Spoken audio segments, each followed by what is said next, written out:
Good evening. Welcome to Combe TV. Can you believe it? It's the big 80. We've reached 80 episodes. I don't know if anybody saw it. It was shared by the CCRC Racing Club, I think it was, that it was the anniversary of the first ever show 4 years ago on whatever day it was, yesterday or the day before. I think it was yesterday. I've lost track. I cannot believe it. And I watched that back and just brought back so many memories. I put on a bit of timber around the face on compared to when I did that one. That's because it was the start of the lockdown, which was barbecues and lots of gin and cider. Actually, that's no different, is it? Listen, I cannot wait for this. It's the start of the season. We are less than a week away from the start of the season. It's going to be Howard's Day. Did any of you make it to the media day, the media and open day? Spectators were allowed as well. Free entry. It was epic. Just to make sure that you didn't miss it.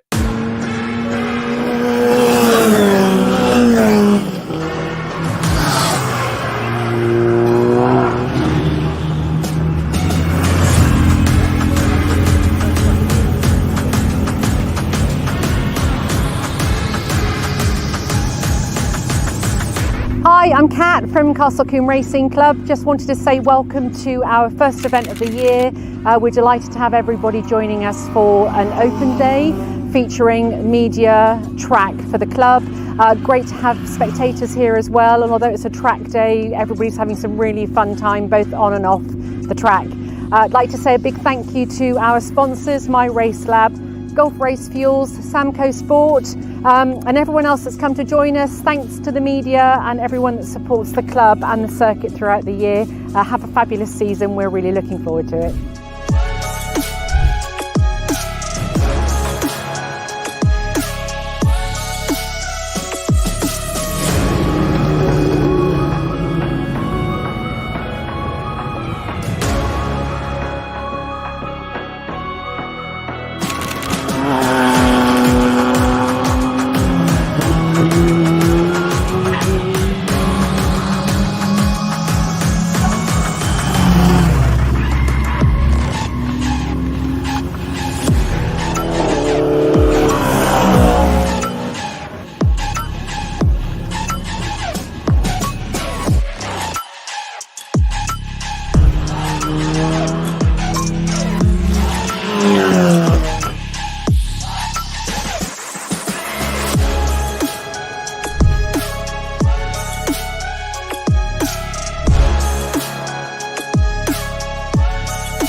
Massive thank you to everyone that's come down to Open and Media Day 2024. It's been great to have the public down at the track for the first time this year, as well as having a lot of our sponsors and partners showcased. And yeah, we look forward to joining a lot of you next weekend for Spring Action Day or one of the other events on our calendar this year. So if you missed it, hopefully that's given you an idea that you don't want to miss it again. Next year, it's going to get even bigger and better. So if you didn't get out on track, make sure you're there next year.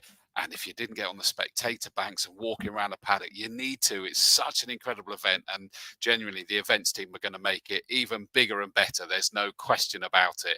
They enjoyed being let loose. So there was another sponsor, by the way. We will say and add to that video that when you heard Kat mention about the sponsors, and we've got South Cerney Engineering. The reason that wasn't is that was launched on the day as a new sponsor of the Saloon Car Championship. I'm delighted to say that John Wills will be on a little bit later from South Cerney Engineering to talk about his background of watching at Combe, the saloons and racing, and South Cerney Engineering and his real passions about getting more people involved in engineering. So that'll be a great interview in a little bit. Before I bring out my co-host, because I'm going to say that she's my co-host tonight, she isn't just a guest, is that Kat Dall'Occo will be on with me in a minute. But just quickly to catch up with everybody, thank you for all the comments that have been coming in already. Mike Cotton, evening, Mike. The excitement mounts, doesn't it just? And those videos made it even worse, didn't it, to be honest with you. Lewis Bird Motorsport, good evening, everyone. I can't wait for Monday. Dilly Dilly. This is my Dilly Dilly tonight. It's water, Your Honour. Genuinely is, because I got an early start tomorrow, but dilly anyway, you know that I'll make up for it. Ben Pemberton Racing, evening mate. Hello everyone. Dilly Mr. Dawes, looking forward to the 2024 season getting underway. 100% agree. Cannot wait indeed. Peggy, evening Peggy. Good evening all. Excited for the season to begin. One of our Orange Army. Hey there everyone. Dilly not long now. Ben Hindle, evening all. Hope you're going to be back out at some point this year, Ben. Emma Brown, our Formula 4 coordinator. Evening all, Dilly. That's like I've got a reputation, isn't there? Evening to you. Lulu Tupu, yeah, let's go. Absolutely, I agree, Lulu. Mary Ward, Nathan Ward's mum. Hi, Mary. Good evening, Chris. Hi to you, Mary. Great to hear from you. And obviously, Emma said roll on Monday, as you'd expect. Ben Pemberton says Monday is going to be epic. It really is. I've got the entry list in front of me and it is looking amazing. So if you haven't bought your tickets there, make sure you do. Remember, the tickets are e-tickets now, so you can buy them right up to the night before and still get that discount. None of that sort of closing, well, what was it, sort of 2/3 of a week before the race day, wasn't it? So get those tickets booked, get yourself out on the banks if you're not racing. We want to see those spectator banks full. I shall be over in the old paddock commentary box, and Marcus Pye's due in the main one. He is due on this show, but he's not shown up. I'm hoping that he's okay, because we're going to have to potentially skirt around that part of this evening's show. But I want to be able to have a good giggle with everybody. Rob Jones, the motorbike instructor and commentator extraordinaire, evening from a not-so-sunny Radstock. You're not alone there, mate. It's pretty miserable everywhere, isn't it? Lulu says, fair play, Castle Combe, for the big work done. Get the TCR still with us and the good race you set up. Yeah, we'd like TCR back. Never say never. We'll hope that they will be. Pete Spiller, evening, mate. Evening, Dawesy. Is there something on next Monday? Not sure, mate. I've heard a whisper. Looking forward to officially ending the winter break. I agree. That is so true, isn't it? Sav, evening, Chris, says Chris Savage. Good evening to you too, Chris. Hope you're well, mate. I saw you back in hospital the other day. I hope you're doing well, buddy. 40, evening, Dawesy. Evening, Mr. Ford. Hope you're well. Emma Mason, evening, Emma. I've just finished work and thought I'd say hi. Hi to you too, Emma. I hope you're going to get the chance to kick back a little bit now. Carl Alden says, evening, Dawesy and team, and it will be a team very shortly. Cat's waiting very patiently. Well, patiently-ish. I think she's doing work, to be honest. She just poked her tongue out at me. Goodness me. Yeah, lucky you didn't all see that. Evening, everyone, says Joe Coffin. Lee White says, evening, Dawesy. Evening to you, mate. Nathan Sutton says, Uri. I am indeed, mate. Got to see your car out there in that video, didn't we, mate? Jeff Cusworth says, evening, Dawesy. Getting excited for my 44th year of marshalling. Well done, mate. I know I don't look old enough. I was going to say that, mate. Absolutely. Can't wait for Monday. I'm like a coiled spring, albeit a slightly rusted one. Bring it on at post 7. Absolutely great to hear that, mate. And thank you again for all your hard work. Goose from the Quarry Hardcore says, evening all, just warmed up after Saturday. It was bitter, wasn't it, at the Spring Action Day? Typical day at Combe. It really was bitter, that one. Tina Weston, the hot hatch coordinator. I bet you're looking forward to this year, Tina. Evening all, watching from a relaxing week for hubby's birthday. Sat in a hot tub drinking cider. Now I wish I hadn't put that up, Tina, because we're all envious of that one. But have a well-deserved break, you guys. Definitely deserve that one.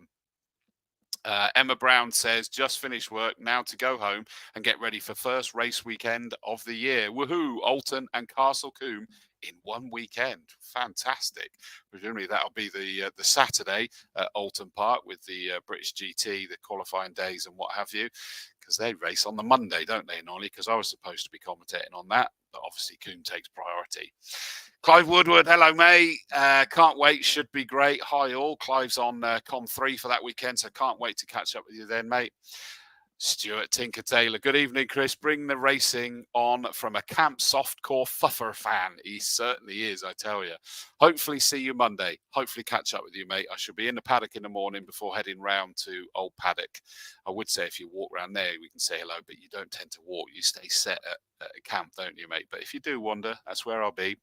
Tim Perry says you should be flagging at Quarry. You might be busy there, mate. Paul Dawes, my cousin. Evening, mate. Evening, cuz. Jensen and I are watching. Hi, Jensen. He probably isn't waving and speaking back yet, is he, cuz? But hey, I'll say hello to him anyway. Great to see from you guys, and hopefully see you on the weekend at Donington. Mike Good, evening, mate. Roll on this weekend. Finally got the car ready. I did see that you'd finished at last. Wonder what colour. It's got to be a boy band colour of some description, knowing you, hasn't it, mate? Sam Strong, hello, mate. Hopefully see you at Brands Hatch and possibly elsewhere this year. I see the Beamer testing went well. Evening to you as well, mate. Paul Hoskins says Castle Combe was an amazing day apart from the hailstones, though. First time round Combe for me. So that'll have been the Spring Action Day on Saturday. I'm glad you enjoy it. Yeah, I was on the stage when those hailstones happened. We got absolutely soaked and my hands just couldn't move for ages after that. Nigel Floyd says, I'm coming Monday, first time in over 30 years. Can't wait. Welcome back, Nigel. I cannot wait to welcome you back, mate. That is so good to hear. Don't make it so long next time, eh? Hi, Sue. She says, evening. So looking forward to Monday. I bet you are, Sue. I'm guessing you're going to be pretty busy, I would imagine, as well. Great to see you on Saturday at the Spring Action Day as well. Oh, no, the media day I saw you at. Sorry, wasn't it? The media day I saw you at. Ignore. Good evening, Dawes and everyone at Combe. Just wanted to say good luck to all the competitors this year. Hopefully, I'll get up there at some stage to see all my old friends. Absolutely. I'm sure we'll see you up there at some point, mate. Keep those likes, comments, and whatever else coming in, because we've certainly got Nigel Floyd loving it, Andy Hall, Lynn Hoy, Tom Hawkins, and John Green have all put the thumbs up. Make sure you share this show as well. Right. Oh, one more quiz quickly. Chris Williams says, evening, bud. Jez Williams and myself looking forward to our first year at Castle Combe Saloon Championship. Look out, 18 years old and full of testosterone. Uh-oh. What's that song? There may be trouble ahead. No, he'll be fine. He'll be fine. I will get you in a minute, Kat. Craig Cook says, hello all. Hope to be there Monday. See you there, mate. Just don't get stuck in another traffic jam on your way, mate. Nigel Jones says, marshalling at the Drifting at Pembury on Saturday and at Post 3 at Combe on Monday. Good man. That's a busy weekend and an exciting one as well. Colin Porter says, evening, Dawes. Shame the big Jags aren't racing at Combe this season. Hopefully next year. Hope so, mate. That'll be good. Slip and Grip, evening all. Slip and Grip will be representing in the hot hatches, I think it is this year as well. Look forward to that. Lulu says, can't wait for the entry list. We will talk about that, and they'll be downloadable at some point. And Lynn Hoy confirms post 1 for her. Looking forward to seeing all the cars at the start and all at the end, and nobody in between, please. I agree, absolutely. Right, it's time for me to get the co-host out. I keep going to say first guest, but she is my co-host tonight because she's got more knowledge than me about what's happening Monday. So let's bring her out, the superstar, Kat Dall'Occo.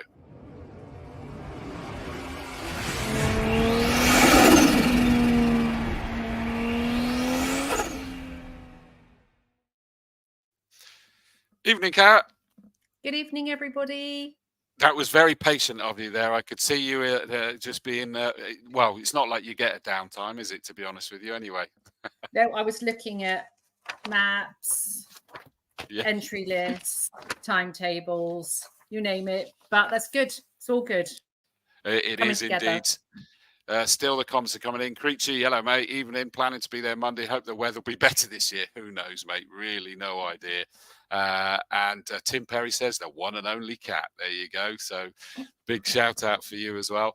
I do believe that we're going to have to patch over that Mr. Pie hasn't appeared. So we may well not have Marcus. Marcus. A shame. Yeah. Shall I text him? I've messaged him as well. So I hope everything's okay.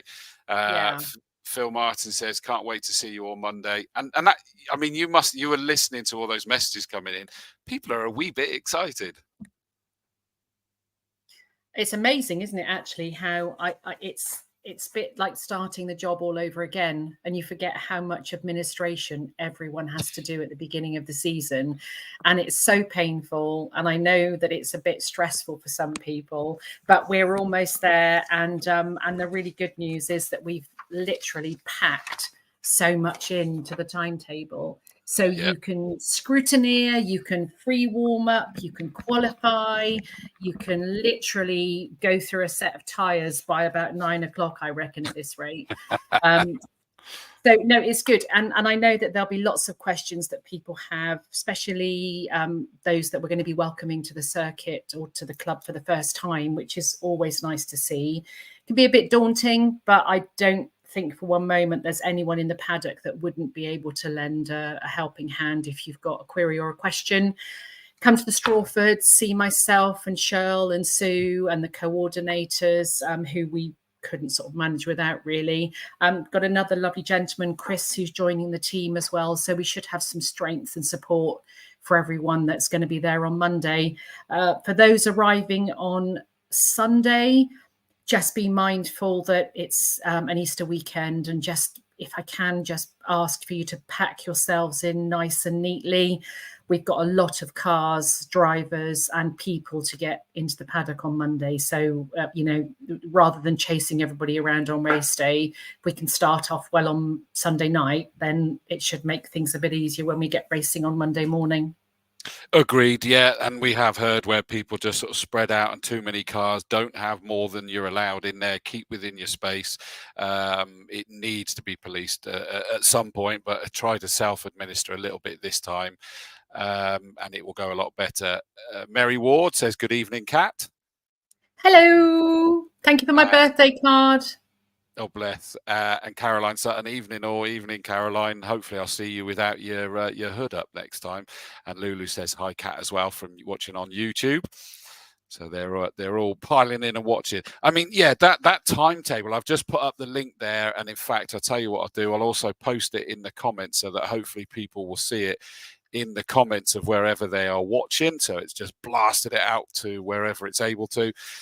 And you can get the downloads, which at the moment includes the timetable and the paddock plan. And at some point, it will include the entry list on there, won't it? When will that be there?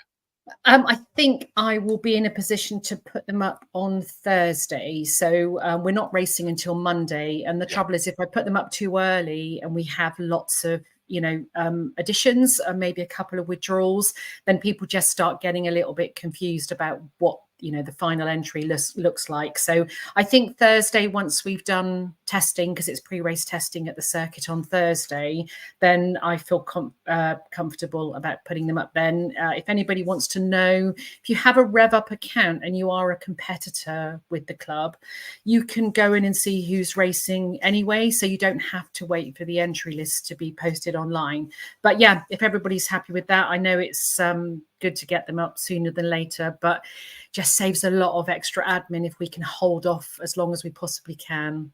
But there's a lot of them to put up as well.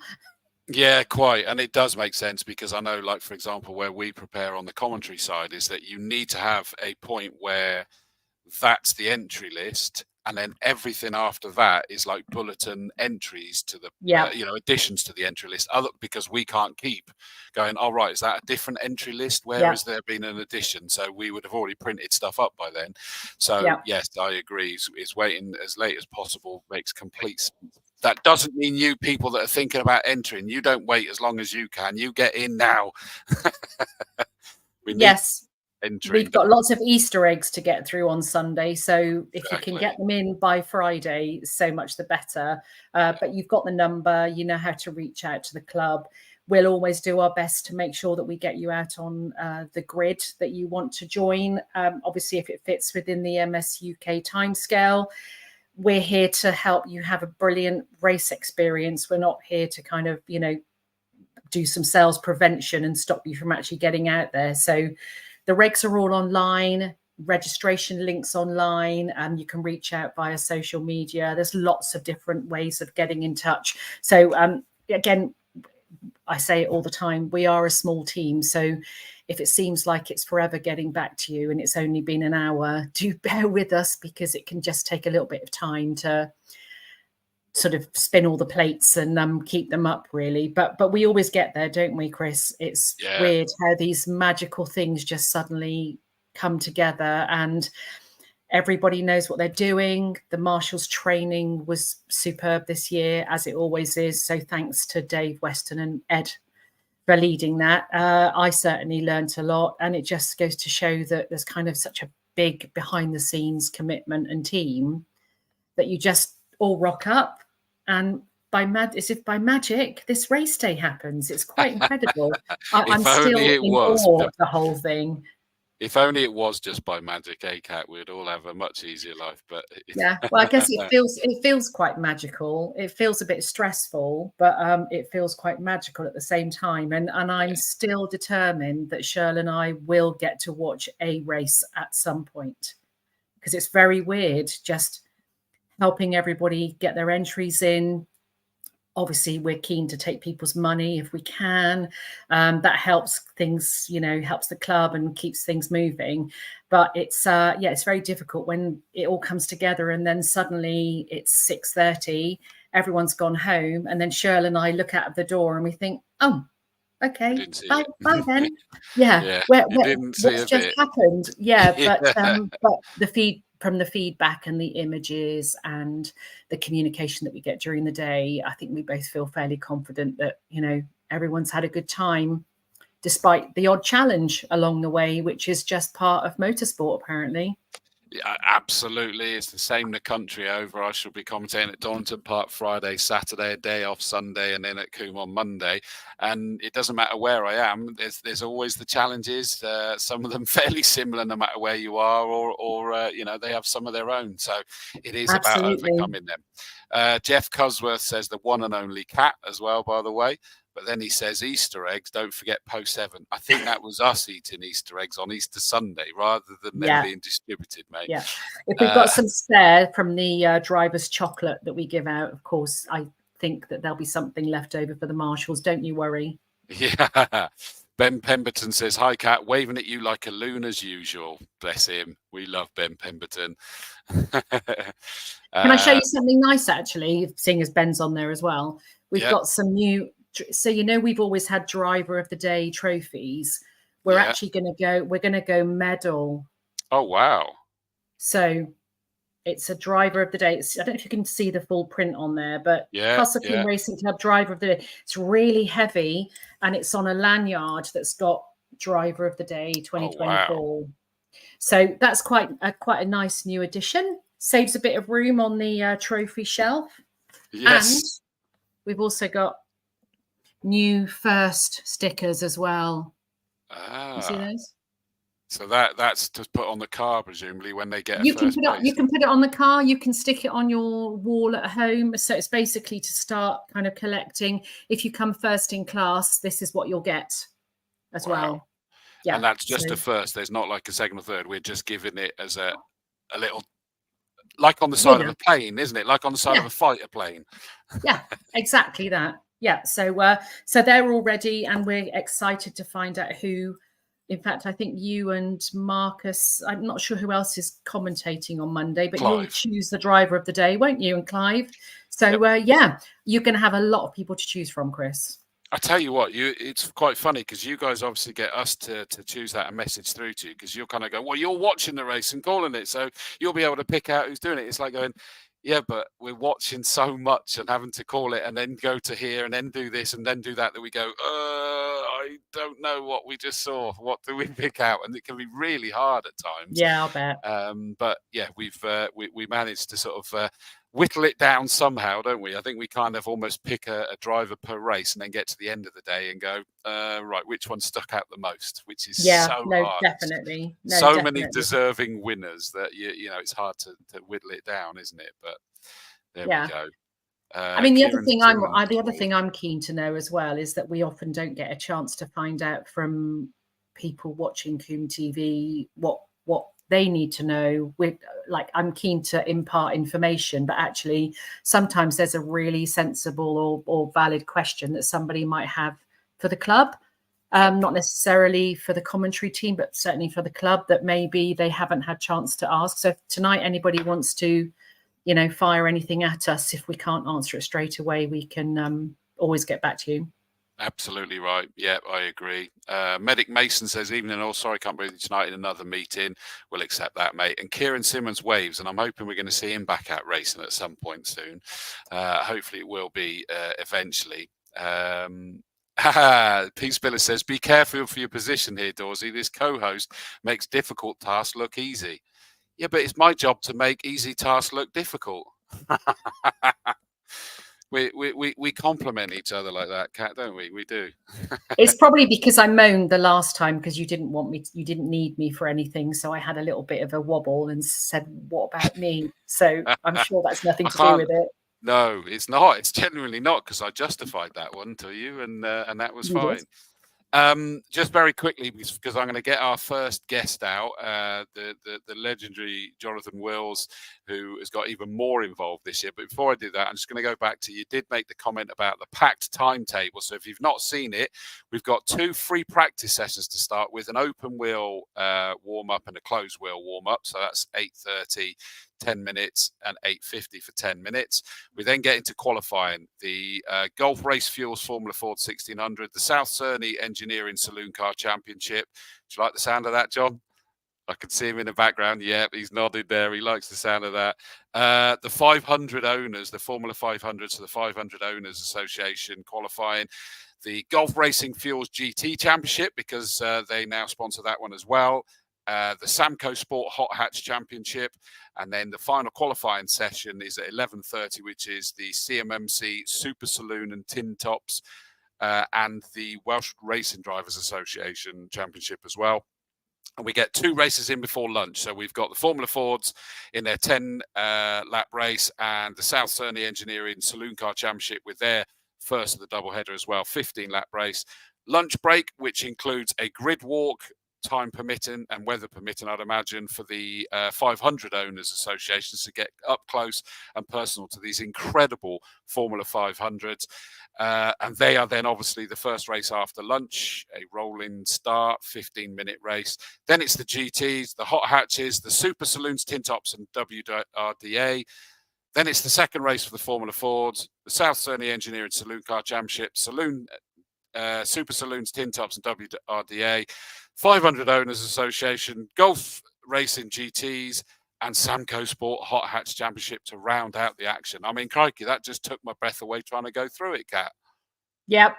And we've got a 10 and a 15-minute alternate turnaround. So best behavior, everybody, if you don't mind. It's a bit tight. I don't want the person ringing me at sort of 27 minutes past 6 in the evening saying, I hope you're going to turn that noise down.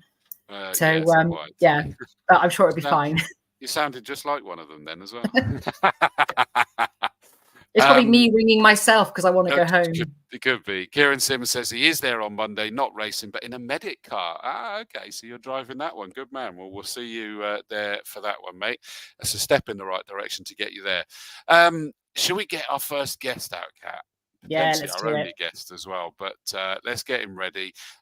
It's so good not only to see him out. We've seen him racing out recently in things like an MG Maestro Turbo, but as a boyhood fan of the Saloon Car Championship, he's actually put his company as the title sponsor for it, which we're always eternally grateful. And there's a whole story, an emotional connection to it that's enabled it. So let's bring out Jonathan Wills.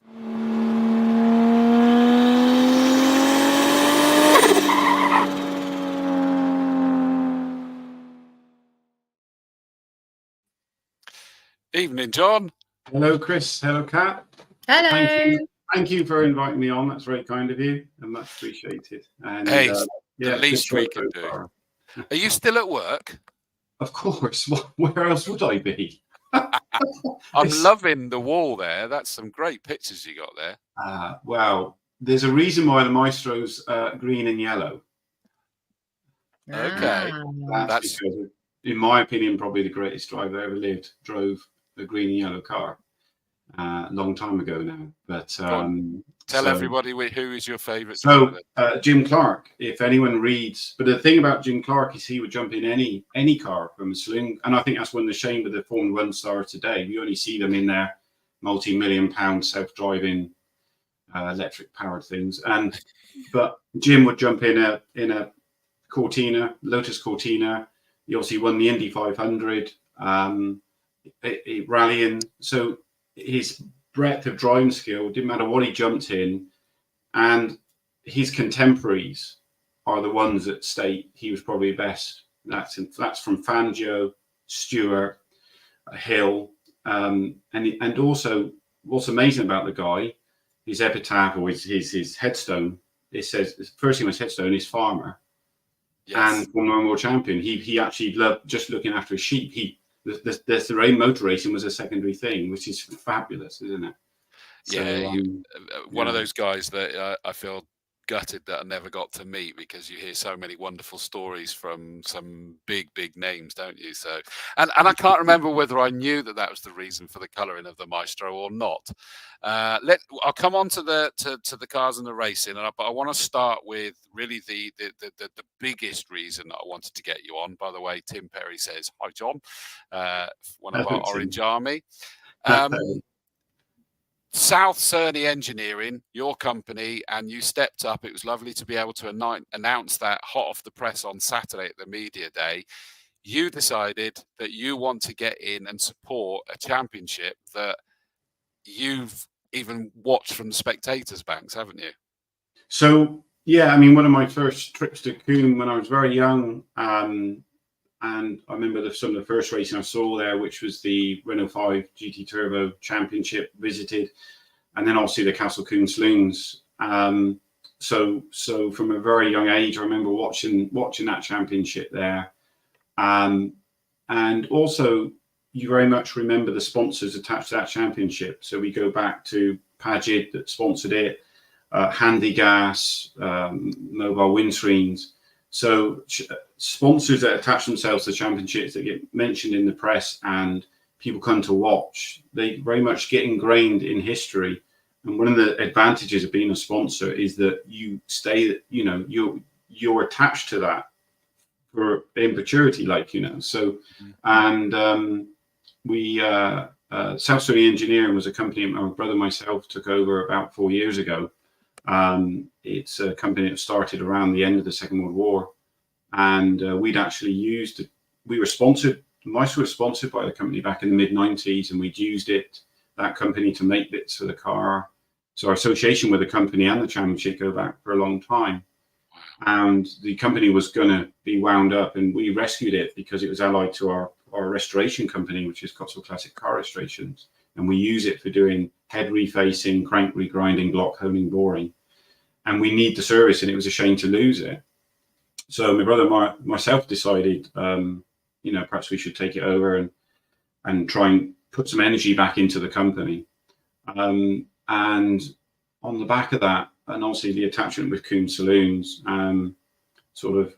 we got some people thinking that the company had actually folded and had actually wound up. A lot of customers said, didn't know you were still going. So this was a way, this is probably one of the best ways to put out there that the company is very much alive and kicking, and what better way locally and nationally, you know, you'll be in the national press, you're in the local press, you're in, obviously Combe is less than an hour away from us. So it ticks a lot of boxes to be involved. And Kat and Max have been really nice to deal with. We know the Combe circuit is one of the friendliest nationally, very inviting, and there's a lot of energy around Castle Combe now with the new sponsors coming on board, with all the work that's going on in around there. It's a place you actually want to be involved with, you know. It's really changed and is changing a lot. So as a company to be involved, it's almost a no-brainer, really. So I feel lucky that we can be involved and have our name as a title sponsor. So thank you, Kat. You're welcome. No, and obviously thank you as well. And you know, I know from chatting to you, it is quite and it's really good to hear that, because that makes sense from a business perspective, but also knowing that it's quite an emotive thing for you as well. You know, you love being able to race in it, you enjoyed watching it, you like now being able to sponsor it, and are you out racing in it this year? So this year, yeah. So a couple of years ago, we had a catastrophic engine failure, which happens in sport, especially in the Combe Saloons. Turbo engines are being boosted into infinity and beyond, and you need to be working those engines hard to be at the front. So that took us out. And then last year we were hoping to race, but actually the amount of energy that the business required, and reinvestment and retraining and stuff that was going into that. So that always takes more time than you think. So as much as you want to go off and play with race cars, you've got to have everything funded properly. So however, the engine is now rebuilt. It's going to go off to a dyno cell to be mapped properly, which should be done over the next week or so, and then hopefully we'll be out later in the season. So we sponsor the car, which is great, but you know, even though the car isn't going to make the first race, so we're still involved with the championship. So again, it ticks that box of being involved with these championships as a company. Because this championship is very engineering orientated, all those cars are very well engineered. There's a lot of work that goes into them. As an engineering company that does that sort of work, again, it's good to be involved. And apologies if you said it then. I just got my eye got caught by a message I put up on screen in a second. Is it the Maestro that you'll be racing again? Yeah, so the MG Maestro Turbo, which I think is now the longest serving car in that championship from about the mid-90s. It's been in there. Same car, same shell, same everything. Wow. So it's and it's a bit of a pet project really, in that if we're able to bring a car that in a way is elderly compared to the rest of the competition, and you're able to drag it somewhere up the front, that's quite cool. You know, yeah. If you're up there and you're competing, you're doing something, I hope people like that. If we're able to, I mean, it's only an 8-valve turbo against all the 16-valve turbos, so it's handicapped in many ways. So it's a bit of fun to see what we can do with it. Indeed, yeah, absolutely. I'm guessing that this is a relation. Evelyn Will says, I'm excited. Yes, that's my daughter. So she, unbeknown to her, she can be very busy across this year. So the excitement might wane a little bit then. No, I don't. I think everyone's like, you know, when you're racing, and the other competitors, I'm sure will feel the same, is that you go there and, you know, if you win, great. If you do well, great. And if things don't go your way, you actually still leave the circuit with a lot of energy that you were going to get home, you're going to work on that car, you're going to sort this out, you're going to do better next time. So I think all the competitors would probably identify that with me, that whether you have a good day or a bad day competition-wise, you've had that experience, and it is a lot of work to go out there and do. And we're a very small percentage of people prepared to make that effort. And you know, the fact that we do go out there and do that, I think gives you a bit of a buzz as well. You know, we're and as a competitor. So yeah, it's a big ask to campaign during the course of the season.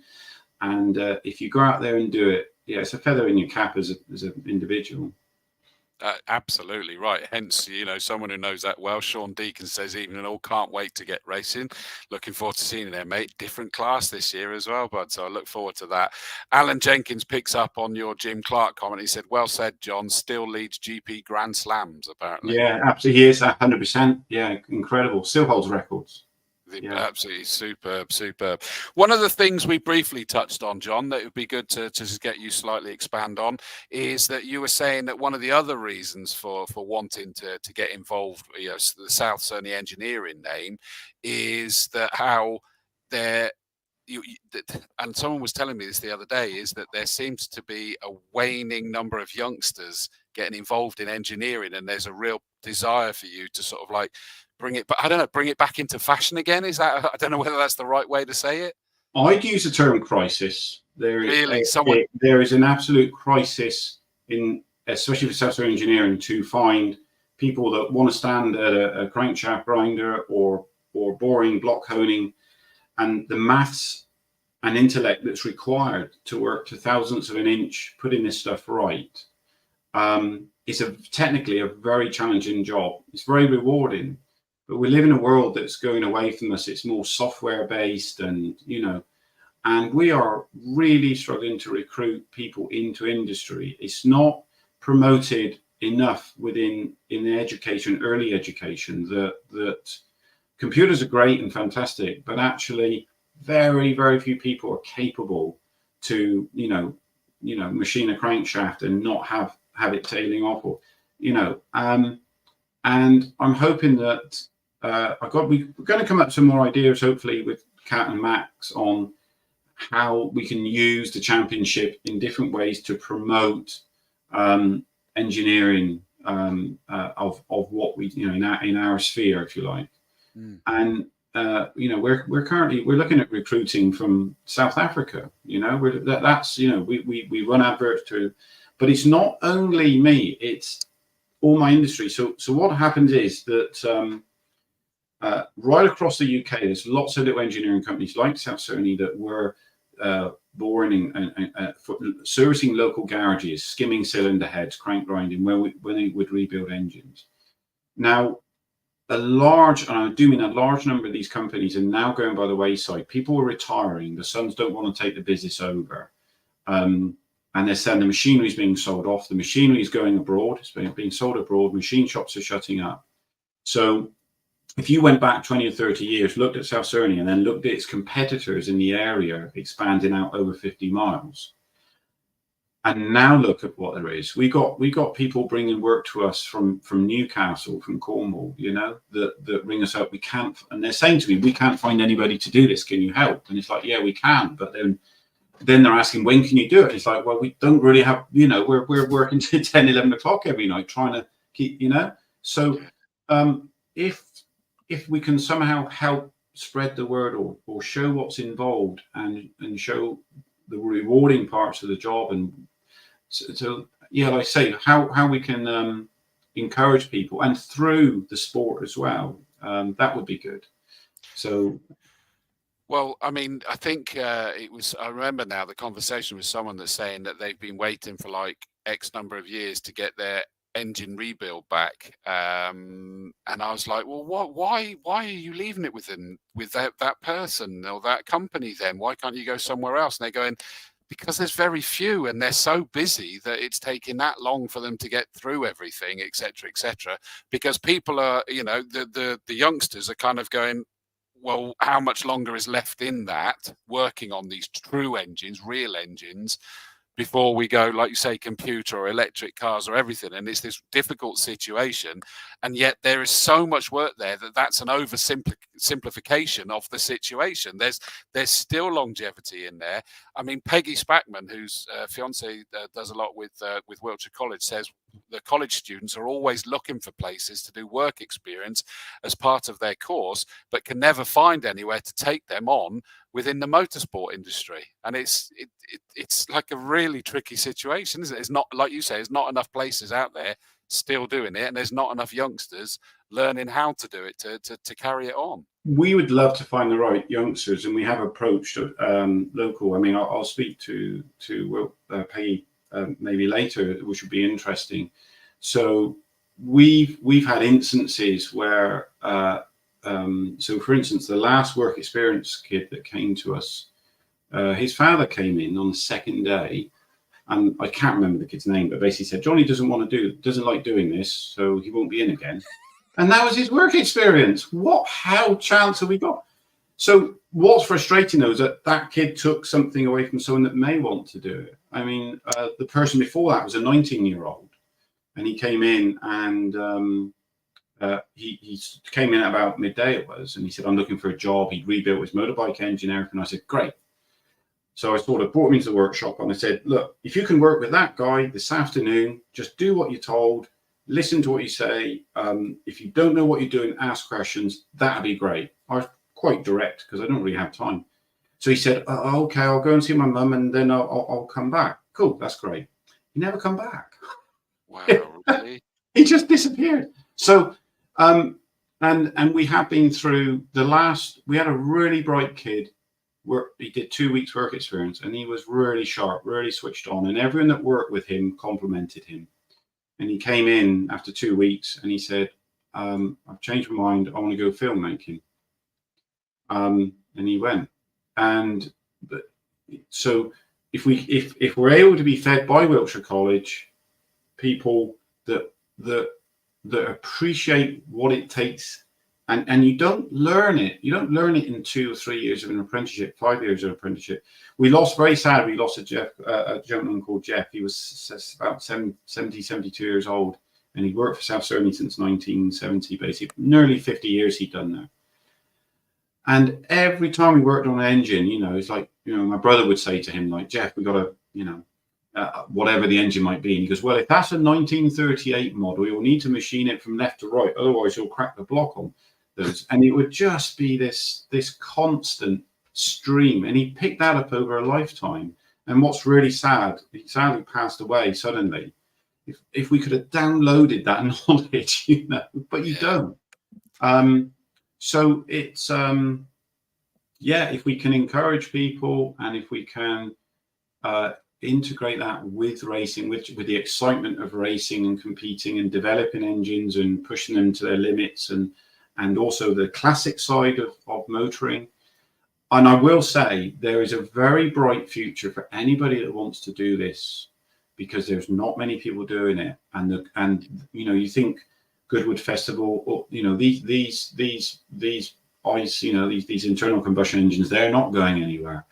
I'm firmly convinced we're not going to be driving electric. You know, electric will may take 20% of the market, but hydrogen engines are lots of news stories about BMW and Mercedes going down the hydrogen route, because it doesn't make sense to be lugging around a ton of batteries to supply your motive power when a little tank of fuel like that will do it for you. It doesn't make sense. And we've got synthetic fuels being talked about very strongly, and I've commentated on races where the whole field was deliberately on synthetic fuels, and in actual fact they were slightly quicker, breaking lap records, but that's still not being made economically enough for us to be able to afford in the same way. But if we can do it, well, then of course that means it's the same combustion engines, you know, and so there is a bright, for anyone who wants to come into engineering, there's a real bright future. There's a very good pay packet for you at the end of the day, because through scarcity, you know, as you just alluded to there, you have the person waiting for their engine to be built, and you can't go anywhere else. And that's why that person said to you, well, where do I take it? I'm you know, essentially you're embarrassed because you're making the person wait so long to do it. But they can't just say, well, I'll just go down the road and take it away, because there is no one just down the road. So hopefully sorry, John, I was going to say I love the comments that are coming in, because Pete, you're really you know, hitting the nail on the head with people here. Joe Shingler says, well done, John, good to see you on board at Combe. User on YouTube called Castle Combe Marshall says, respect to John for not blaming social media and Xboxes. We're responsible for creating the next generation of specialists, and John's proactive approach is just what young adults need. What a lovely comment that one is. Yeah, thank you very much. Yeah, thank you. It is a crisis we're in, because everyone I speak to in engineering, I was at a company called Hydrologic today in Swindon. They manufacture hydraulic rams, you know, and exactly the same conversation with this chap, you know, about bringing people into engineering. So if we can encourage, you know, earlier in the schooling, if you know, if there was a balance. And I actually remember I was in Tavistock Comprehensive, where I went in the 80s, and there was a machine shop there with engines and lathes and end mills, and it was all, and they'd wound it up. It was about 87, 88. And I really wanted to go and work and see how an engine was taken apart. And there was never a class for it. They must have wound it up a few years earlier. And, you know, I'm not the greatest person academically. That's my brother. That's his job. But I just remember, like, oh, wow, I wanted to do that. So if we could, in secondary education, you know, if someone is more practical and they want, you know, not everyone wants to do maths, you know, to their 18. If we can, you know, if someone is practically, or, you know, want to go down that route, and we're encouraged to use their hands and use machinery and produce something and sell something with your hands, that we should be encouraging that, you know. Yeah, absolutely. Nathan Sutton says, good to see old companies going. It's the skills that aren't getting taught anymore. I think they're getting taught, but then being left too early, you know, it's dropping off. Like, I mean, you were just talking about maths. Is like, don't just make it feel like we're doing maths for the sake of it. Make people realize what that maths can lead on to, because they don't necessarily join that maths with engineering, do they? Whereas it's a vital staple for it as well. So the reason why I mentioned maths is in the mid-90s, we'd gone and watched the Castle Combe Saloon Car Championship. I remember writing a letter to Tiff Nadell saying that I wanted to go and race, and should it be a single-seater or should it be a saloon car? And he wrote back a really nice letter and a load of stuff explaining, you know, for a career in motorsport, you really want to go down the single-seater. Set up on a saloon car is a bit of a black art.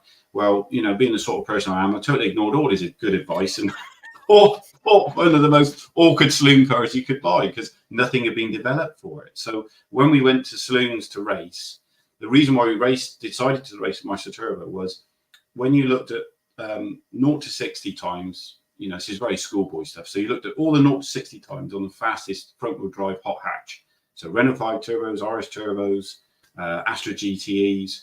The MG Maestro Turbo was the quickest thing by like half a second, and we thought, great, that'll win. We'll build that and it will win. But of course, we built it and it broke down. Yeah. So as soon as you turn the boost up, with the Peugeot 205s, they're all so well developed with Richard Longman engines and stuff. And there was the Coxes were racing there very successfully, and Tim Hamlin. These are really quick cars back in the day. And Mark Wyatt was there with a Saab 9000 turbo, I think it was. So my brother, he's a few years younger than me, and we talked to a few companies. Can you help us tune this thing to make it quick? And they were basically laughing at us, like, go and buy a Cosworth, go and buy a quick car, you know. So we were like, so our attitude was, well, sod you, we'll prove you wrong, we'll make it quick. So I said to my brother, well, you go and learn race car engineering, and I'll earn the money to buy the bits to go on the car. So when we looked into universities and what had for race car engineering, which was the best one appeared, or where we wanted to go at the time, I won't say the best one, that's wrong. So at the time, he ended at Oxford Brookes. I did look at Swansea Institute, but he ended up going to Oxford Brookes. But what he needed to enter into that was what he needed was, you know, very good maths. So he stayed on and did A-level maths and became, you know, very highly educated, because engineering is maths based.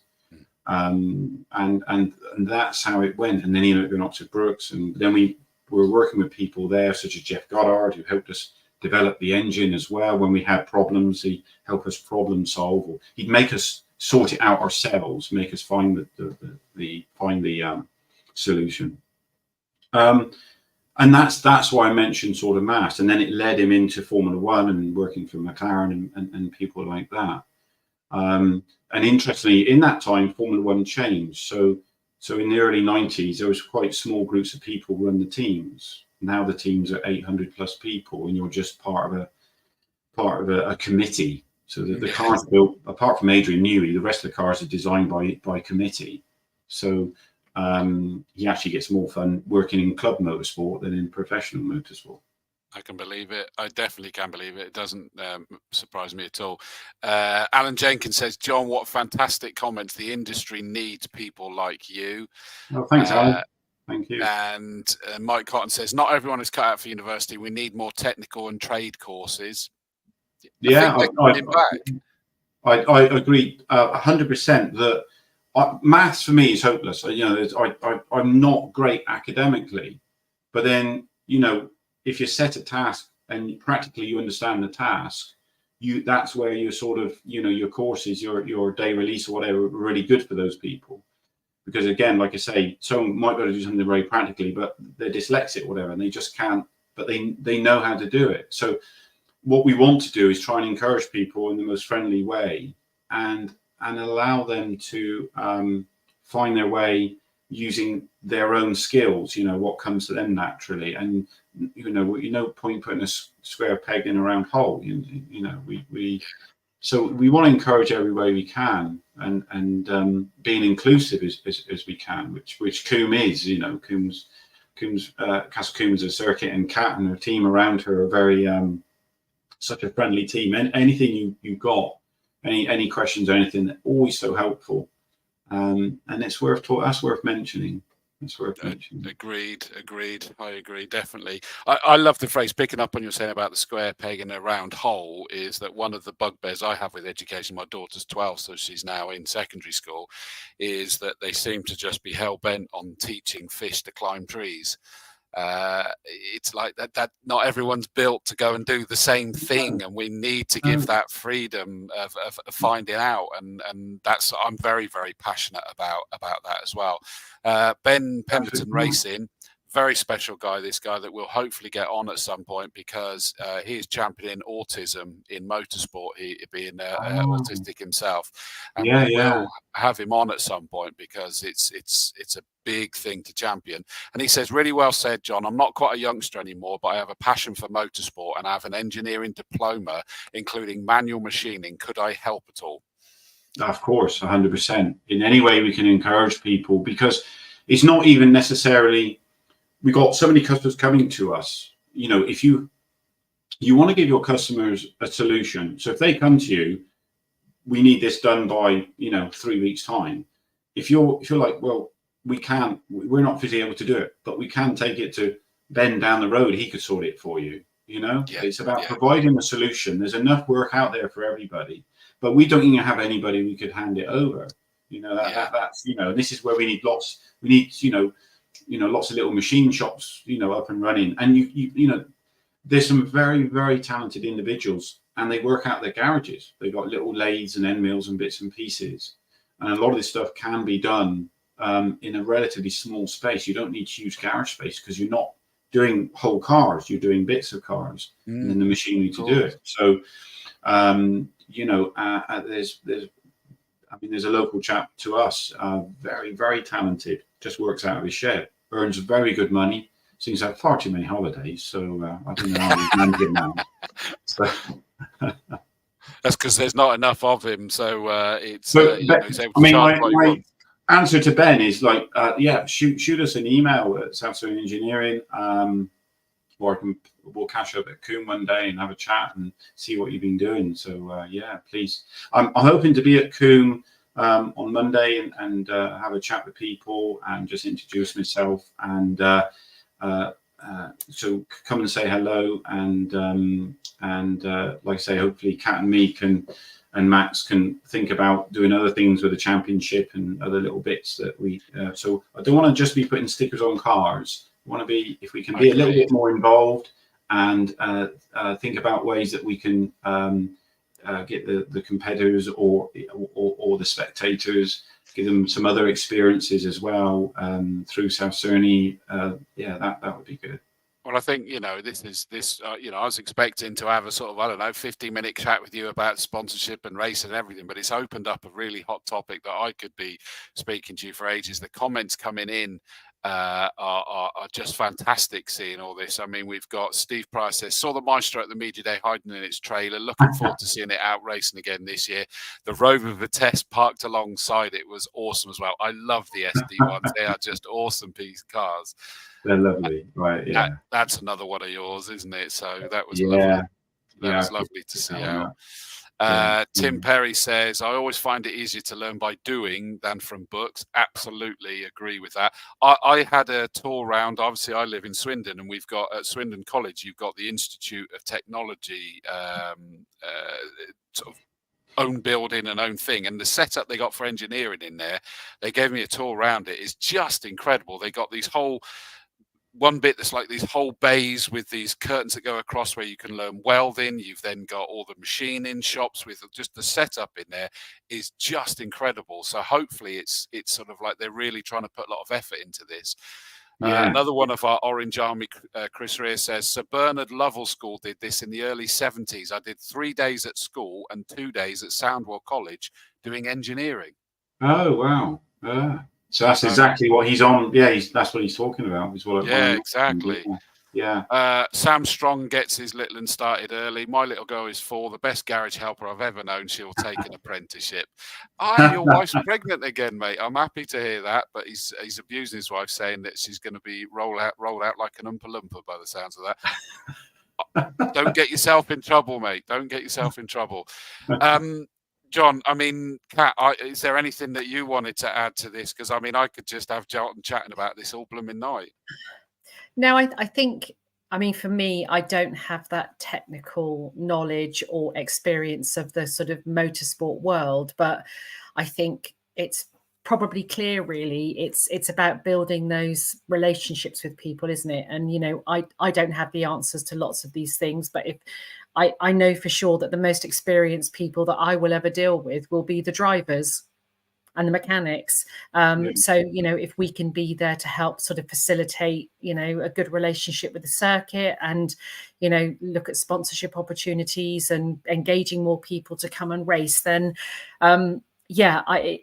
it makes me feel a bit anxious, actually, that I know so little about, you know, the workings of a car. But I guess for me, that probably isn't majorly important because, you know, we can make sure that everyone else just gets to the track and you guys do the rest. And that's why you have great mechanic teams behind you as well. So, no, it's fascinating, really. I don't think we probably spend enough time hearing about what the cars are all about. Do you know what I mean? We think about the people, but we don't necessarily hear about the history and the passion and, you know, the kind of how these things all come together. And, you know, I look at a set of regulations and I just think, oh, I'm glad somebody else knows what they mean, because I certainly don't. And there's just, you know, there's a lot to think about. But clearly everybody is very experienced and, you know, wants to learn, wants to have a good time.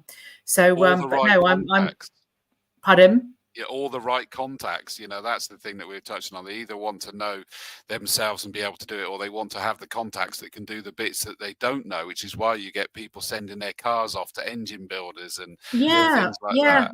And I think also what's really nice, I noticed this briefly at Media Day, the amount of interaction from the customers who came as potential spectators, who were able to look at the cars and speak with the drivers and look at the engines. I mean, you don't have to be a race driver, do you, to actually enjoy what's in front of you? You know, there are so many, for some people, it's sensory, it's the touch, the smell, the sound, the people, the passion. So all of those things together with some great machinery, then it's kind of a winning formula, really, isn't it?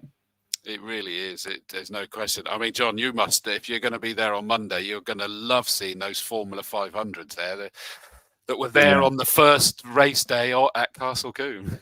Well, first of all, I want to say with Kat, I mean, she's sometimes a bit critical on her lack of knowledge of the cars, but what Kat brings to Combe is so important, and she does such an incredible job of bringing everyone together, and she's so approachable in that. So we're lucky that she's there bringing the championship together, and I'm sure with her help, she's encouraging these grids to grow. So we're very lucky that she's at Combe, and with her nature and that, there's more than just mechanics and drivers needed to make the day work, you know. So thank you. No, thank you, because, you know, we're all passionate about this, and we need everybody to help us to make it work, from the marshals to even the catering staff, you know, to make the day work. These people are all, you know, special. And then obviously all the people that help us go take the cars there, or, you know, I've got a great team behind me that will come out and support me, from my sister to Teresa to Matt, you know, you can't do it on your own. You do need the help of these people, and it is their day that they're giving up for you to then, you know, to do what you want to do. Yeah. One of the things I love a lot about Combe is that you can just walk around the machinery, and when you go to a Formula 1 race, you know, you just herd around like cattle, and, you know, it's quite remote. And from the early days of when I used to go back in the early 90s or whatever, it changed so much over 10 years to the point of you were just not connected with it. But with Combe, you can walk up to a single seater, and as an engineer, and, you know, you look at it and think, oh, what have they done there? What are they, you know? And it's just brilliant that you can, at saloons, and you can walk up and you can chat to the mechanics, and we get some really special machinery up there over the years. And you can just walk right up to it, and that's so brilliant. And then you can just walk on the bank and be with just a few yards from the action, and you can see large parts of the circuit. So and that, I think, that is worth, you know, letting the spectators to know to come. And I think we're going to see a resurgence of crowds and fuller grids over the next few years. I hope so. Yeah, with all the work. I mean, the entrance is wonderful that they've done there. It's really made such a difference. But you feel like you're going into a venue now. You know, which was the whole goal. Definitely, that was the whole intention. There's no question. That's what they were aiming for, and it does look brilliant there. That the team, the work they've done there. I mean, just to wrap up, then, John. As I say, I hope you don't mind. I could carry on chatting forever, but I got no, exactly. But I know Monday you're kind of like seeing a little bit and appearing there, but generally speaking, once you get there racing in the paddock, people can come and speak to you from the engineering perspective. So they might be spectators, marshals, other teams, whatever. And if there's, you know, trying to pick up on your passion of getting more people involved in engineering, is that they come and speak to you and either ask questions or even give their side, whatever it might be. But starting those conversations is the important thing. 100%. So we've got a young lad coming on. He's actually coming up from Tavistock, my hometown. His mum spoke to me and said, you know, my lad's really into Formula One, gets up 4 o'clock in the morning, watches the races. His name's Samuel Pearson. She said, could he come up here to do work experience? He's about 14. And I said, yeah, absolutely. Well, my brother has done that route into designing in that world. So I said, you know, come and work with us for a week, speak to my brother. He'll give you an understanding of what you need to be doing while you're at school, you know, to facilitate your passion. So anyone else in the paddock who want to have a chat, if they're, you know, if they're youngsters, are interested, and you know, we may well do some open days at South Cerney to the general public and just show them what we do in bits and pieces. And it would be nice to aim it at people that may be bored with their desk job, or maybe want to be a bit more involved, or maybe you just want to buy a hobby lathe and go home and turn some bits on a lathe. It's very therapeutic. So if we can encourage and try and, you know, grow the engineering sort of natter around the circuit, and that would be great. And obviously, all being well, we should be racing that Maestro during the course of the season and testing it. And people always welcome to come up and have a chat. So either Matthew or myself, he's the brains of the gang. So I'm the talking head. He's a sensible one. So I got you. Yeah. I know that sounds like my marriage, to be honest with you. Jamie Peters Ennis says, great to hear from John. It was fabulous to see his Maestro Turbo out in the saloons over the last decade, especially his battles with the much missed Annie King in MG. Yeah, bless her. Yeah, obviously fantastic. Jamie did a lot of work with Annie, so he's we have some fast girls in the championship, Ilsa Cox and Anne King. They're great people to race alongside, and Anne and her husband are greatly missed. Yeah, absolutely. Well, John, thank you so much for joining us tonight. I appreciate that. I know I've kept you longer than I told you I was going to, but I think that's because we both got into a nice flow there, and it was wonderful to sort of get that information. And you saw from the comments that it really resonated with a lot of people. My good friend from Scotland says he used to have a gold Maestro back in the day. That's the way to do it. Get something different. But John, thank you so much for your support of the championship.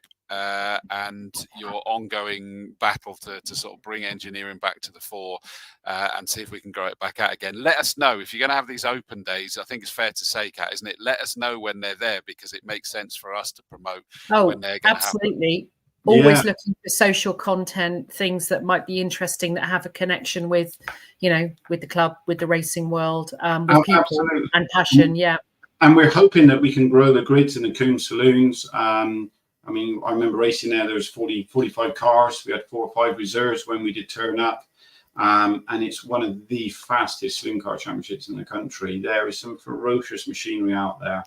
And it's had some tremendous battles over the years, with likes of Norris and Preble and Keith Murray in their turbocharged machinery. And and we want to, hopefully we can, with a title sponsor, we can encourage some more competitors come out and get some really quick machines out there for people to enjoy.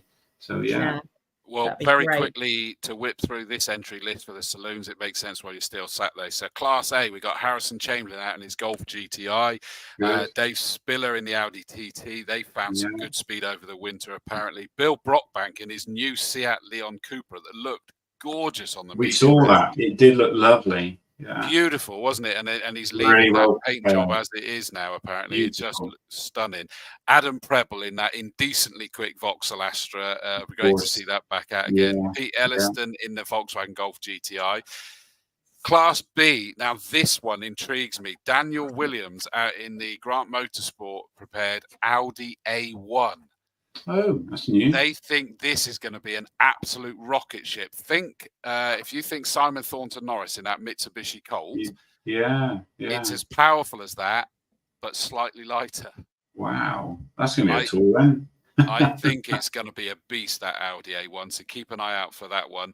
Leon Hopkins in a BMW 318 Ti. And the final Class B car at the moment, Corey Webber in his Renault Clio. Class C, James Keeping in his MGZR. Peugeot 106 of Jez Williams, we heard from his dad earlier. James Blake back out in his MGZR. Oliver Sprague in an MGZR. Lee Waterman, MGZR. And good to see Wayne the MGs out there. yeah, another MGZR at the hands of Wayne Rushworth. I mean, I've heard that they are just a brilliant car to race by the sounds of it. They're fun, yeah. Mike Good's out in his Vauxhall Corsa, of course, looking to defend that #1 that he proudly will have on the side of his car this year. Excellent. And in Class E, Shane Taylor, and it looks like, Kat, this is a shared car. Shane Taylor and Dean Beckett out in a BMW E46.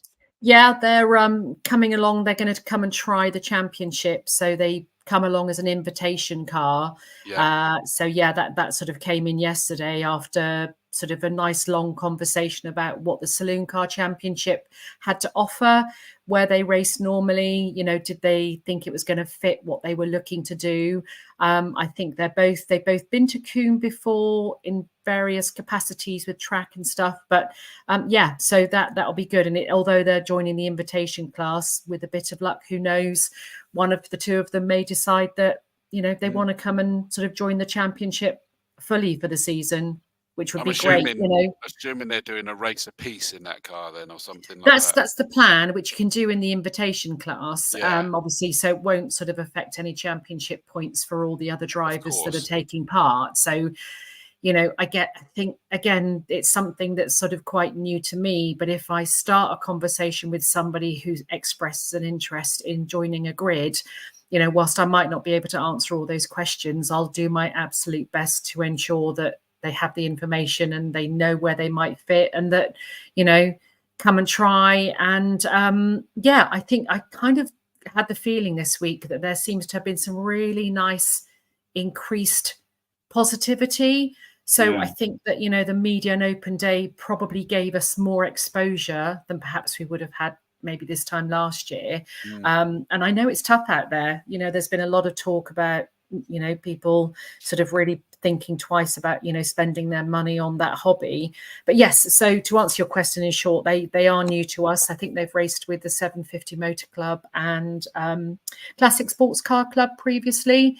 Okay. So look forward to welcoming. I think we've got 3. So Liam and Ollie, they're both new to the Saloon.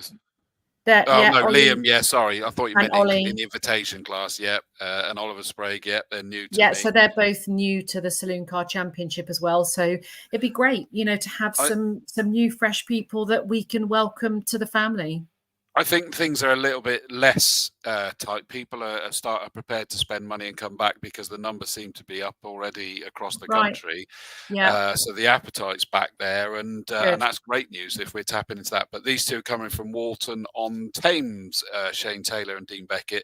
So I mean, John, sounds like a move in the right direction. Those grid numbers and some kind of exciting cars. It's really good, and it's nice that Kat's made that invitation class just to invite people to come along and try it. That's a really nice thing to do, and it shows sort of being inclusive and say, come and have a go. You know, that's great. Well, I guess you want, you know, does anybody want to be out on a grid with small numbers? I'm guessing not. I'm guessing you know it's a good opportunity for people to perfect their skill, and the spectators have more enjoyment, don't they? So I'm sure let's see what happens after qualifying. I'm sure racers would agree with me. Like, there's nothing better than racing against other cars, being very close, overtaking, undertaking, and that sense of you know, the adrenaline you get when you're either following or trying to overtake or trying to defend or whatever it might be. You know, we don't want to be trundling around there on our own, you know, in fresh air. It's, you know, unless you want to go for a hot lap specialist. So if you've got other people out there in relatively similar machinery that you can play with and have a damn good tussle and a chat with afterwards, that's what we're looking for. So grid numbers are really important, and the right sort of machinery that also the crowd enjoying. So that BMW was an E46, I think you said. Crowd are going to identify that. The A1 Audi there, that's a nice modern car to have out there. That's going to be interesting how that goes. So you want machinery that's going to encourage a crowd to cheer on what they're looking for, and yeah, that's great. Yeah, they can relate to it, can't they? And I got to say, in the commentary box, I want more, and I want more action. So this excites me. Dan Williams, who's out in that Audi A1, says, "No pressure, then, Mr. Dawes. I'll try not to disappoint in the A1." Sorry, mate, that was a bit of pressure, wasn't it? I do appreciate that. Lewis Bird says, "It's great to listen to John speak so passionately about bringing engineering into schools. I couldn't disagree with anything." And our very own Mr. Ford, John Ford, says, "John, I love your passion. Hands-on is always better than an academic qualification." 100%. 100%. Yeah. Just on that note, when my brother was at Oxford Brookes, he remarked to me that in his class, he said, he was interesting. He said to me that all the people was within his class when he was younger, they could strip and rebuild academically on a paper an alternator. They'd never handled one. Everything was on, and one of his advantages over the people he was with was because he worked on the car at the weekends, because he raced at weekends. Because when he was using lathes and end mills here, turning widgets and stuff, and we were trying to make the car go faster, he was much more relatable to then the academia.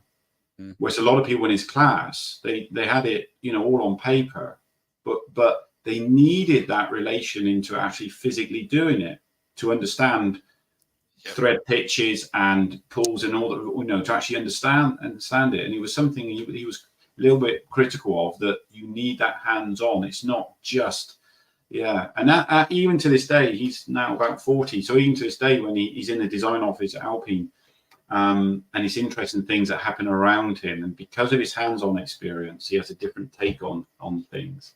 So yeah, I do love it. Right, John, thank you so much for joining us. That looks amazing grid, amazing sponsorship, and I look forward to really trying to promote the message that you're shaking out, and hopefully you can hear that you're not alone with that voice there. I want to thank Kat and everyone at Castle Combe, all working really, really hard to make everything a success. I'm just a very small cog in that wheel, and I'm very proud to be attached to that championship. Hopefully not just for 1 year, for several years, so we can get some traction in it. And hopefully these conversations we've had today, we can do something with them during the course of the season. And Chris, thank you very much for always being very welcome and easy to talk to. So, bless you. Thank you very much, mate. John, we look forward to seeing you in the paddock. See you soon, John. Take care. Cheers, bye. Bye. Bye.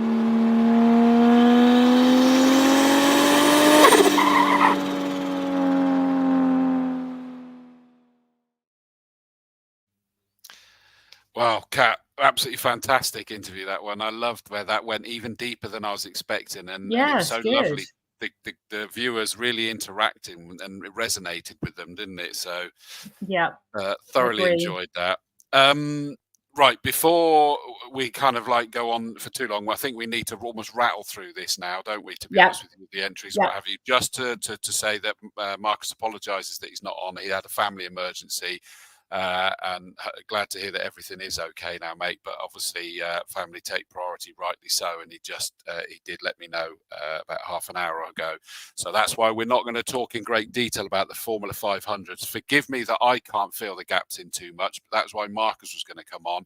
But suffice to say, it's our 500th race day at Castle Combe, which is just a fabulous milestone. Goose has probably been at every single one of them. Sorry, Mark. And the Formula 500s were there on that first race day, and they are basically 500cc bike engines in these single seaters that will reach. Marcus tells me they will break the 100-mile-an-hour barrier. Incredibly, when you see them, the drivers look like they're almost more perched on the top than anything else. But these became, in effect, the Formula 3s of the day.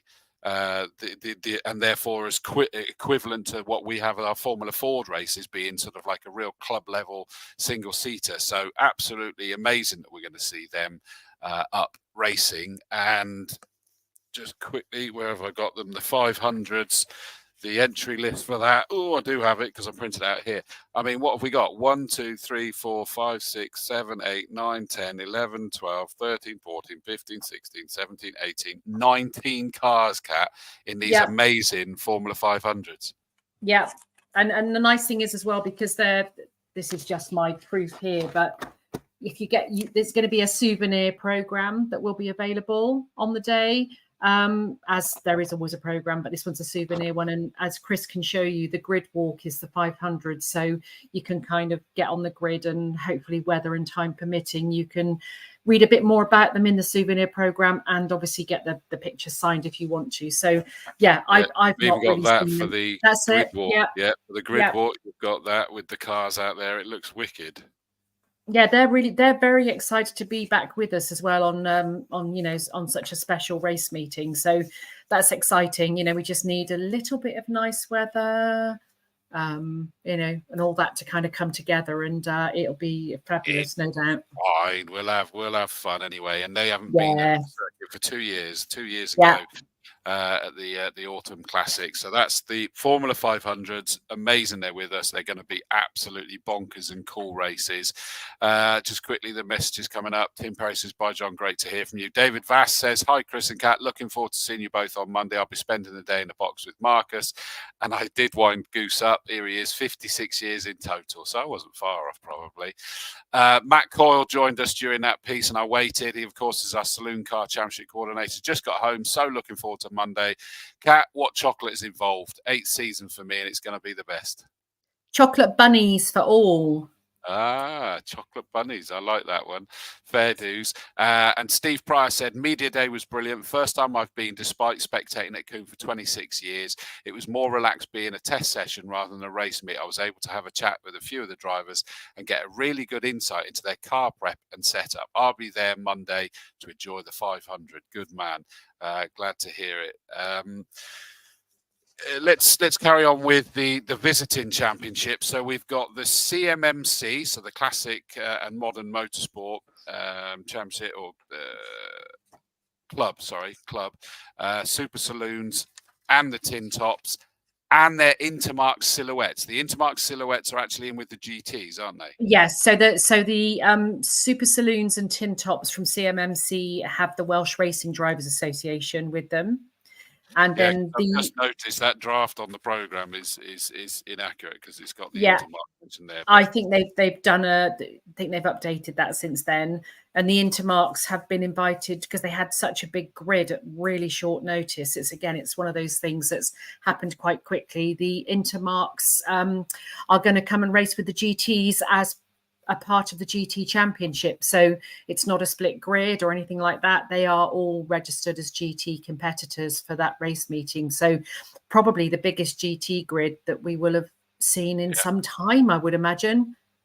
Which is great because we get 20-minute races from them. Just to give you those silhouettes, the Hoosier tyre supported Intermark silhouettes.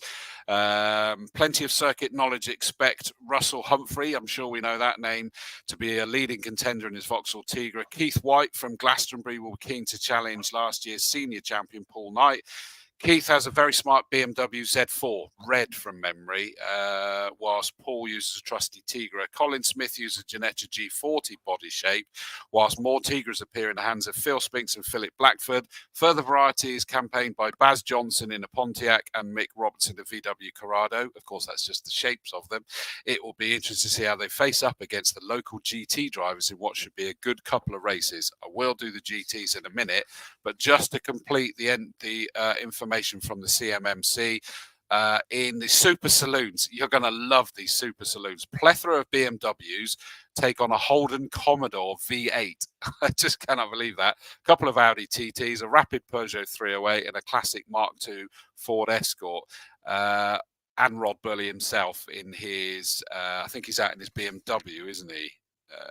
Yes, he is. So Rod's out in his BMW, not his Escort this time.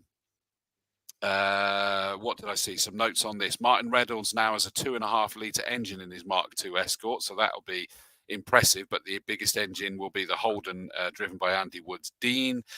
We got a Mazda RX-8 of Clive Hainsford out there as well. A couple of VWs with Steve Dan and Martin Scott, and a number of Audi TTs. So it's a great looking grid for those. The Tin Tops are going to race with them, and that will be the new sponsorship for them, Ashstone MEP.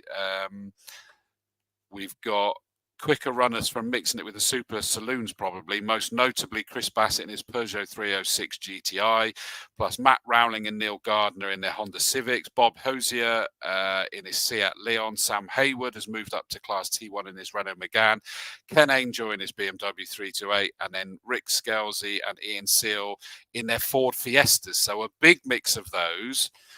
Plus, we've got the Welsh Racing Drivers Association, and we've got the likes of Verity Banks in the Clio, Twingo of Matthew Roderick, Simon Baker in another Mazda RX-8, Clio of Andrew Williams, Wayne Spiller, who I think won last year. Yes, he did when he came to Combe in the Mazda RX-8. Mike Cook in the BMW 330 Club Sport. Russell Haggerty in an NMR Kawasaki. Interested to see how that's going to go. Fabio Lafarelli. Motorbike. Well, presumably not, though. But Oh. I would love to see a motorbike out there against the cars, but it'll be a bike engine. But I'm intrigued. Same as we got the Mini with a Suzuki engine. Fabio Lafarelli. Robert Rees in his BMW Mini, and a pair of Ginetta G50s. Dave Graham and Chris Everall as well in the Welsh Racing Drivers Association. So that's, I think, does that cover the guest ones well enough there, Kat? Yeah, perfect. Well done. I think it does. Yeah. Let's have a look. The Formula Fords. Now, you actually know of two extras that I don't have on my list here, don't you? Correct. We've got a young Brazilian driver that's joining us in a Swift car. And another gentleman who has registered, off the top of my head, I'm sorry, I can't remember which class he's in. But so there'll be two more on top. So I think that takes us to 19 from memory. 1, 2, 3, 4, 5, 6, 7, 8, 9, 10, 11, 12, 13, 14, 15, 16, 17. Yeah, 19 with two more. Yeah, absolutely. So for those of you who want to know who's racing, the good news is the two protagonists at the front, Felix Fisher and Luke Cooper, they're back to do it again. Vincent J, Tom Hawkins, Robert Hall. Robert Hall's back. Remember, he's a past champion as well here at Castle Combe, and he's out in his Swift. Rory Smith, Alicia Hamlin out in her Class A. Ray, James Colburn. Josh Fisher's back as well, because he's seen his brother win the last 2 years, and he's not going to let that lie. He wants to get the next championship, I'm sure. Stephen Bracegirdle in a Class A car. That'll be cool to see. Bob Hawkins as well. Class B, Nathan Ward and Sam Street picking up the rivalry that we enjoyed last year. Thomas MacArthur, Richard Earl, David Cobbold, and Sam Mitchell, in Class C, and Sam Mitchell in a beautiful Merlin Class D car as well. So, that's going to be an exciting race yet again. Even Emma's kind of looking like going to be a good 2 races on Monday. She's the coordinator and she's excited about that. And we still think that's going to build, don't we, later in the year? Yeah, definitely. And I think there's, if you're just hanging on, there's still time this week to get your entry in. We've had quite a lot of registrations and for various reasons, the drivers can't make this first race meeting. So I expect that we will get to mid-20s for the May Day meeting. Yeah, I'd agree with that. That would make sense. So the GT Championship, we've got Class A, Dylan Popovich's Ginetta, Keith Butcher's Lamborghini Huracan, Doug Watson's beautiful Ferrari 488, Chris Everall in his Ginetta G55, Jordan Billington in his Lamborghini Gallardo, David Graham in his Ginetta G50 GT3 car. Class B, we've got Keith Johnston out in his Ginetta G50. Class C, Leo Meakin in the Ginetta G40, Darren McCormick in his Caterham 420 in Class D. Class E, we've got Philip Young in a Mitsubishi Colt, a Cupra Competition in Class E by a certain Jamie Sturgis. So the champ's in a different car this time. I knew that he'd sold it and I was keeping that quiet, and he's got a Cupra Competition out this time. Also in Class E, John McMillan and his Renault Megane. Then Class F, which of course are the silhouettes that we heard earlier. Paul Knight, Phil Spinks, Keith White, Russell Humphrey, Mick Robertson, Philip Blackford and Colin Smith. And incidentally, Alan Jenkins made a comment. I said about this beautiful red BMW silhouette Z4 of Keith White, and he says that apparently his transporter matches it as well, and it looks very smart. So I look forward to seeing that. Remember, you can come into the paddock and meet with everybody. That is fine. And in fact, Kat, that is important. They do, because we've even got trade stand area, don't we, behind Cafe Bar H. We do. So because the circuit have been working hard to sort of get some extra engagement with various partners, if you look at, I don't know whether you can see this, but on the paddock map, you've got, it's probably not showing you very well, but you have the cafe, the Hang area on, let me that's put you up to full screen, 2 seconds. There we go. Yeah, so the area that's behind the cafe here, which is often sort of underutilized, that's where you're going to find Red Bull, Masters of Motoring, and I think they've got 2 or 3 trade stands also booked. So again, it's something that will probably expand over the season, but the idea is to keep them there behind the cafe so that we can keep the paddock space for the race drivers, because obviously that's, you know, the most it's equally important for them. But yeah, so do please take a look up behind the cafe. Just, you know, stretch the whole width and breadth of the paddock if you can. You know, there's often lots to see. I know that there's talk of getting some clubs involved, and I think these things will build as we go through the season, because it's still quite early. You know, 1st of April is quite an early race meeting, and it's, you know, the first sort of time out for lots of people. But yeah, looking forward to having that trade there as well. And there does seem to be an awful lot more being set up. I'm just about to share another link to where you're all watching this. In the comments, you'll see it pop up from us, where it's the link to the Howard's Day 2024, what to expect, talking about everything that we can expect to see there. Where obviously you can have a look at all of the facilities and what have you, as well as seeing the cars up close. We've got the new shop. It's not that new anymore, but if you've not been to it, you can go into the shop with so much more in there than we used to. We've got the trade stands we talk about there. You've actually got Paddock Club hospitality available these days, so you can actually buy Paddock Club hospitality tickets in there as well. And there's talk about being able to put your car on display, so club or individual display passes. So have a look at that article I've looked, and if you think you have a car or club that would like to actually be at the circuit and put your cars on display in certain places during the race meeting as well, get in touch. Everything is there for you to have a look at, and they are those passes that are available that includes a certain number of people access. So really go into town, the events team, to take it, I have to say, take it back to what it used to be as well. So it's great to see the good old days coming back again. Right, I think it's probably a good idea that we've left the hot hatches till last, isn't it, Kat? Because I've got to take a run up for this one, haven't I? Yeah, yeah, go for it. I'm not even going to count how many there is, but it's around 38 was the last number I heard you say. Deep breath. Yeah. Right, Class A.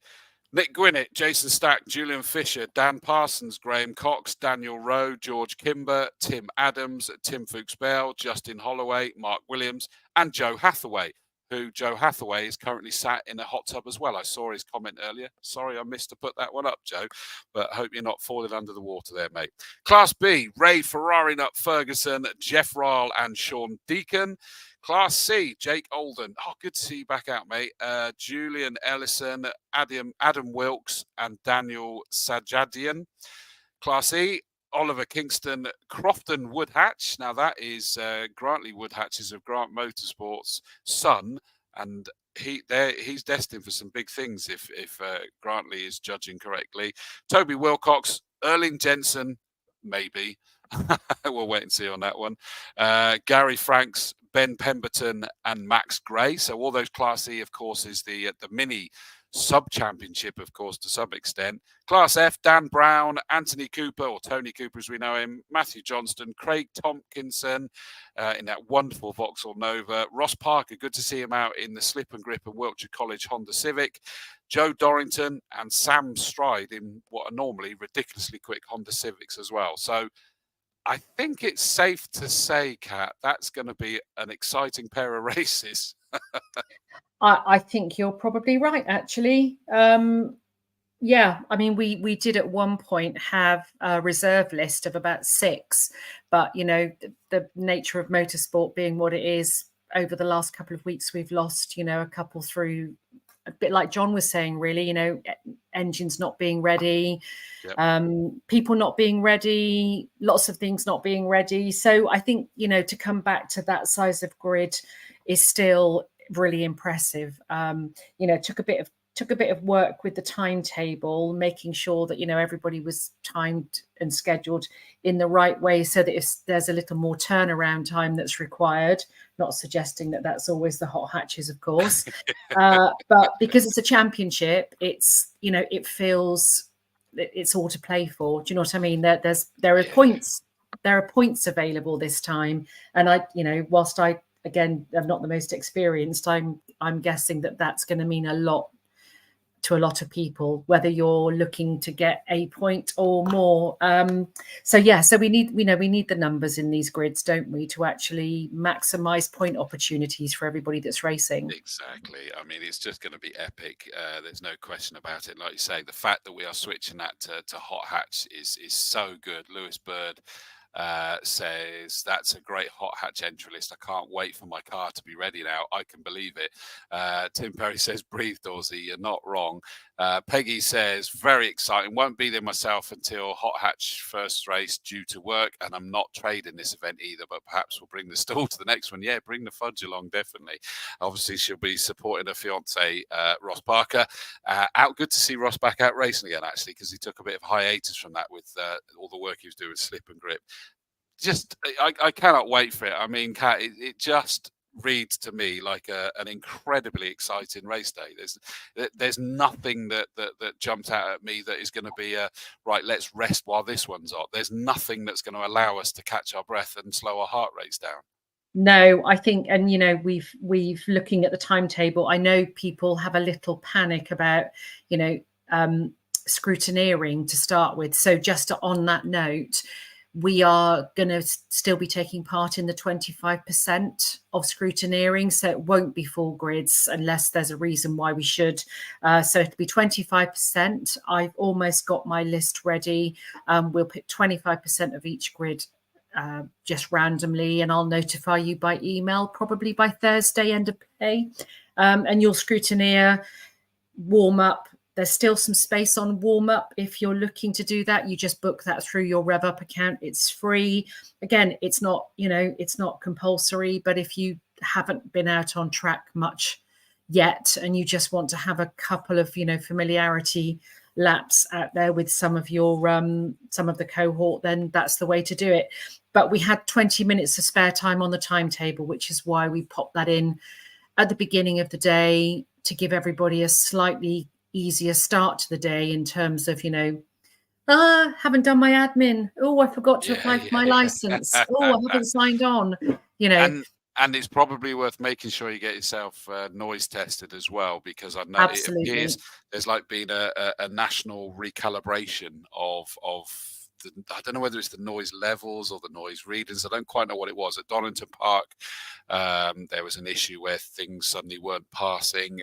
We had a little bit of an issue at Combe initially with the drifters that was reading higher than they were previously, but they'll be working on that for next time. Just make sure you're giving yourselves time in case there's any issue. And of course, Merlin Motorsport will be open, so they can help you if you need to bring that noise down. So that's all good. John Ford says 20 minutes spare time.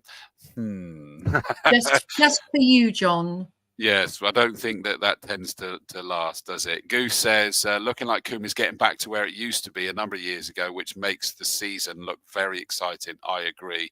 Another one of our own, Andy Abrams says, evening, Mr. Dawes and Cat. Very good episode. See you Friday and Saturday, Chris. I will. I'll see you at Donington Park, mate, for the Classic Touring Car Racing Club. If I've got any pension left, I will come up Monday to support Combe. Hopefully see you there on the spectator banks, mate. Come and give me a shout. I'm in Old Paddock commentary box.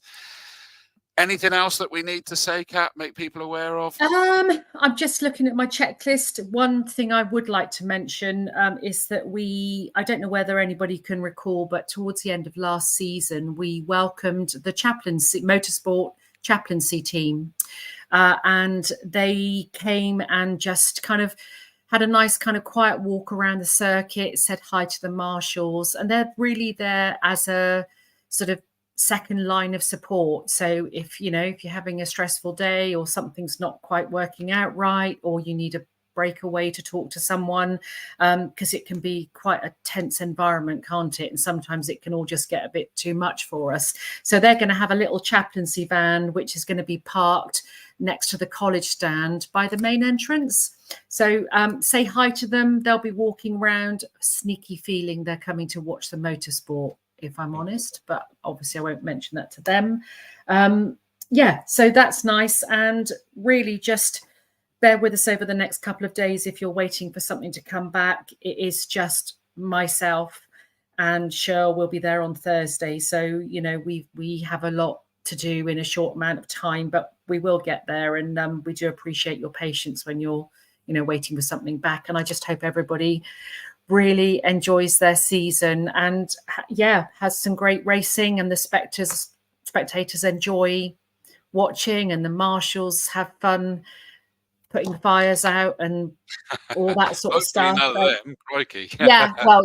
And everyone else that's kind of involved, really, because I'm sure it'll be the end of season before we know it, and we won't have had the chance to say thank you. So I'll say it now on behalf of the club that we very much appreciate everyone's support in whatever capacity. So thank you. Agreed. I was gutted. I was supposed to be able to go to that Marshall's training weekend, but I was asked quite late, and I tried to, and I just wasn't able to get there. So the nearest I got was sending a cheesy video to thank everybody. That was good. I enjoyed that. Yeah, it felt weird for me to do that, because I was like, "Oh, really?" But I meant it was like a Lord Sugar moment, when he talks. Exactly. Which felt wrong to do, but I still wanted to say thank you to the incredible work that's being done. We can't go racing without it. Goose also says on the noise front, I found it's also to do with atmospheric conditions, as he found out himself with his Scooby, I'd imagine that is. And Pete Spiller says, stressful day, racing. Surely they're not linked together. So good point, very well made.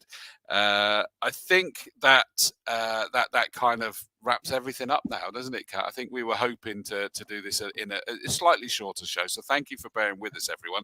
I hope you've enjoyed episode 80 as well. I can't believe that. Absolutely love it that we're still going 80 episodes later. Emma Brown says, thanks for everything as always, Kat. See you on Monday. Liam, looking forward to my first season and many more. Absolutely, mate. Can't wait for that. And Darren Duffield, great show, Kat and Dawes. See you Monday.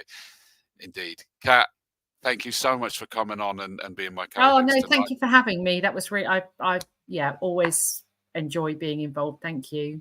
No, thank you. I think it's time we go and take a well-earned rest now, isn't it? Yeah. See you on Monday, everybody. Yeah, see you on Monday. Thanks, everybody who got involved in the show. It's been a pleasure to have your company for this time. And we'll see you all ready to go racing. It's nearly Bank Holiday Monday.